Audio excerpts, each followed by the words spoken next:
दुआ को बदकिरदार साबित करने के लिए सरफराज और कशमाला एक बार फिर से चाल चलते हैं, लेकिन ये चाल पड़ने वाली है कशमाला पर ही भारी, क्योंकि बहुत जल्द कशमाला की असलियत नजर आने वाली है नौशरवान को। दुआ अपनी माँ से मिलने जाती है तो कशमाला के कहने पर वहाँ सरफराज भी आ जाता है और जबरदस्ती से दुआ की गाड़ी रुकवाता है और उससे बातें करने लग जाता है। इतने में कशमाला ने अरेंज किया होता है कि किसी फोटोग्राफर को बुलाकर उन दोनों की तस्वीरें उतरवा लेते हैं, ताकि नौशरवान गजनवी को दिखाकर मजीद दुआ के खिलाफ भड़काया जाए।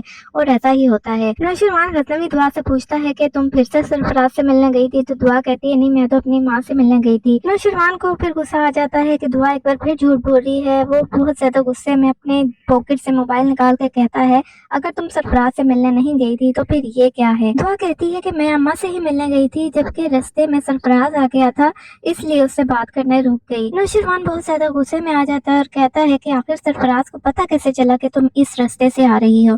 तो दुआ के पास कोई जवाब नहीं होता, जबकि दूसरी तरफ कशमाला मजीद नौशरवान के दिल में दुआ के लिए आग लगाने की कोशिश करती है और कहती है कि दुआ को मेरा और मेरे बच्चों का यहाँ पर आना बिल्कुल भी पसंद नहीं है।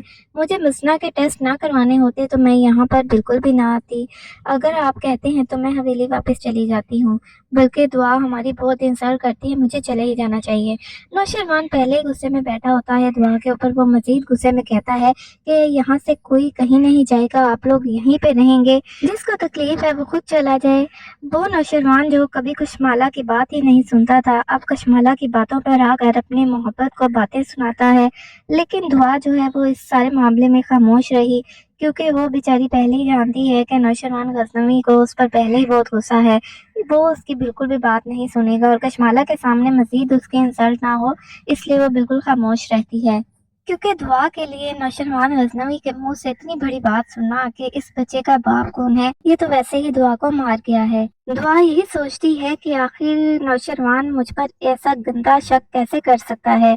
फिर उसे समझ आती है कि ये कशमाला ही है जो सारी पटियां पढ़ा रही है नौशरवान को, लेकिन फिर भी नौशरवान को मुझ पर ऐसा शक नहीं करना चाहिए, क्योंकि वह जानती है कि नौशरवान और वो एक दूसरे से मोहब्बत करते हैं और दुआ तो ऐसी हरकत करने का सोच भी नहीं सकती। दुआ यहीं बैठी सोच रही होती है कि पीछे से सरफराज आ जाता है और दुआ के कंधे पर हाथ रख लेता है। दुआ सोचती है कि नौशरवान है, कहती है मुझे पता था आप मुझसे ज्यादा देर नाराज नहीं रह सकते। जब वो ये कहकर पीछे देखती है तो वहाँ पर नौशरवान नहीं बल्कि सरफराज होता है। वो सोचती है कि सरफराज की हिम्मत कैसे हुई। वो सरफराज को बोलती है कि आखिर तुम यहाँ पर क्या कर रहे हो, तुम्हारी हिम्मत कैसे हुई मुझे हाथ लगाने की? उसी टाइम वहाँ पर नौशरवान भी आ जाता है और वो देख लेता है सरफराज और दुआ को।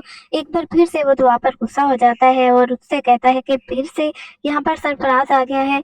लेकिन बहुत जल्द नौशरवान को हकीकत पता चल जाएगी, क्योंकि जब गार्ड्स बताएंगे कि सरफराज खुद ही आए हैं, छोटी बीबी ने तो बिल्कुल नहीं बुलाया, और गार्ड्स जब ये हकीकत भी बता देंगे कि पिछली बार भी बड़ी बीबी के कहने पर ही हमने इस सरफराज को अंदर भेजा था। बहुत जल्द नौशरवान को ये पता चल जाएगा, तो फिर उसे पता चलेगा कि दुआ कितनी मासूम है।